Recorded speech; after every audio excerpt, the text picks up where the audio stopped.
Assalamualaikum warahmatullahi wabarakatuh. Perkenalkan, nama saya Nur Komariah. Di sini saya akan mempresentasikan buku yang telah saya baca, yaitu Praktik-Praktik Tasawuf di Zaman Modern. Sebelumnya saya akan menjelaskan arti tasawuf. Tasawuf secara etimologi atau lugawi para ulama, tasawuf dalam penggunaan kata tersebut ialah berbeda pendapat tentang asal-usulnya. Setidaknya ada berbagai pandangan dan pendapat mengenai pengertian tasawuf. Ada yang mengatakan bahwa tasawuf berasal dari kata sofa yang artinya suci, bersih, murni. Yang dimaksud ialah proses menyucikan batin jiwa, bahkan jiwa itu sendiri merupakan salah satu tujuan bertasawuf. Dari pandangan lain, tasawuf berasal dari kata sofa, sof yang artinya barisan. Bahwasanya mereka menamakan sufiah sebab mereka berada pada barisan sof terdepan di sisi Allah Azza wa Jalla dengan ketinggian cita-cita mereka kepadanya dan kesungguhan mereka untuk bertemu dengannya. Ada pula yang mengatakan bahwa tasawuf berasal dari kata asofu yang bermakna bulu atau wol kasar. Yang dimaksudkan adalah dia berpakaian suf, bulu atau wol apabila memakai baju, sebagaimana dikatakan dia berpakaian kemeja apabila ia memakai kemeja. Hanya diperhatikan adalah kain wol yang dipakai oleh para sufi. Dan kain wol yang dipakai oleh para sufi itu adalah kain wol yang kasar, bukan yang halus. Yang dimana melambangkan bahwa dari simbol dari kesederhanaan. Selanjutnya ada tasawuf dalam pandangan Al-Quran dan Sunnah. Yang pertama, tasawuf yang dikemukakan pada dalil-dalil Al-Quran sebagai ajaran tasawuf, yaitu terdapat dalam Quran Surah terdapat di surat 13 Ar-Ra'd ayat 28, Quran Surah terdapat di surat 3 Ali Imran ayat 191, Quran Surah terdapat di surat 8 Al-Anfal ayat 45, Quran Surah terdapat di surat 5 Al-Maidah ayat 83, Quran Surah terdapat di surat 39 Az-Zumar ayat 23, Quran Surah terdapat di surat 32 As-Sajdah ayat 16, dan Quran Surah terdapat di surat 17 Al-Isra ayat 79. Selanjutnya, tasawuf yang dikemukakan pada sunnah. Salah satunya yaitu Abdullah bin Abbas berkata, Rasulullah SAW bersabda, barang siapa memperbanyak istighfar, niscaya Allah menjadikan untuk setiap kesedihannya jalan keluar, dan untuk setiap kesempitannya kelapangan, dan Allah akan memberikan rezeki yang halal dari arah yang tiada disangka-sangka. Hadis riwayat Ahmad. Selanjutnya ada praktik tasawuf di zaman modern. Tetapi saya mengambil di buku bahwa adanya praktik tasawuf para sahabat. Maka saya akan menjelaskan ya.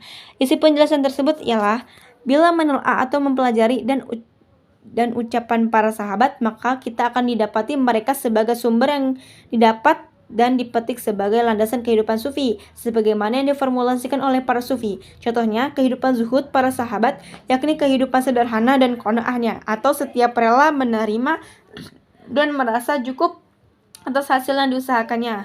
Yang pertama ada sahabat Abu Bakar As-Siddiq, adalah sahabat Rasulullah SAW yang menggantikan Rasul setelah wafatnya. Jadi, dia adalah khalifah pertama setelah Nabi Muhammad wafat. Abu Bakar tidak berambisi dan tidak berburu kursi atau ibaratnya mengambil atau mementingkan jabatan. Yang dipikirkannya untuk ia menerima jabatan itu untuk ingin beribadah dan khidmah atau sikap kerelaan kepada kepentingan umat.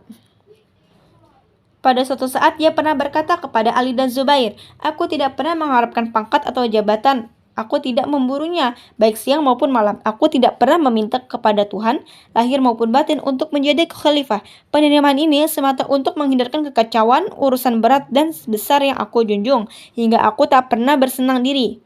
Rasanya tak sanggup aku memilikinya, kalau bukan dengan kodrat dan bantuan Allah. Gambaran ini memberikan indikator bahwa Abu Bakar mempunyai komitmen terhadap masalah sosial dan politik serta kepentingan bersama. Seketika, Abu Bakar bertemu dengan Umar bin Khattab di tengah perjalanan menuju pasar, dan Umar bertanya kepada Abu Bakar, hendak kemana engkau, hai Abu Bakar? Jawabnya, aku ke pasar untuk menjual pakaian ini. Lalu Umar bin Khattab bertanya lagi, engkau ke pasar untuk berjualan, sedangkan engkau adalah khalifah di muslimin. Jawabnya dari Abu Bakar, dari mana aku menghidupi keluargaku? Maka Umar dan Ubaidah bertemu lalu mengatakan seperti ini, pulanglah, akan kami ambilkan sedikit dari Baitul Mal. Dan lalu kemudian Abu Bakar berbalik arah atau pulang menuju rumahnya. Yang kedua ada Umar bin Khattab. Beliau adalah sahabat Rasulullah SAW, khalifah kedua menggantikan Abu Bakar radhiyallahu anhu setelah ia wafat. Muawiyah berkata, adapun Abu Bakar, maka dia tidak menghendaki dunia dan dunia tidak menghendakinya. Adapun Umar, maka dunia menghendakinya dan dia tidak menghendakinya. Mereka hidup dalam keadaan zuwa atau mementingkan kehidupan akhirat yang kekal. Setelah Umar bin Khattab menjabat khalifah, ia berpidato dengan memakai baju yang bertambal 12 sobekan. Yang sementara Abu Faid mengatakan terdapat 14 tambalan, diantaranya dari kulit berwarna merah.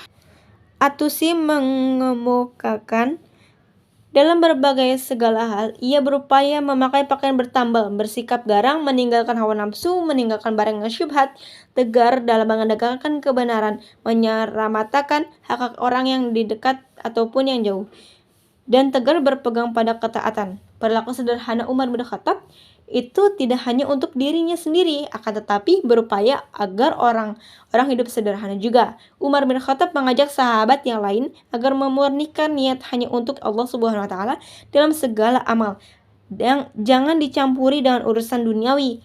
Dan Umar pernah berkata, sesungguhnya lebih baik engkau tidak terpengaruh dengan dunia, dan dunia pula jangan sampai mengotorimu. Dan inilah presentasi yang saya jelaskan. Inilah presentasi saya hari ini. Mohon maaf jika ada kesalahan kata. Terima kasih. Wassalamualaikum warahmatullahi wabarakatuh.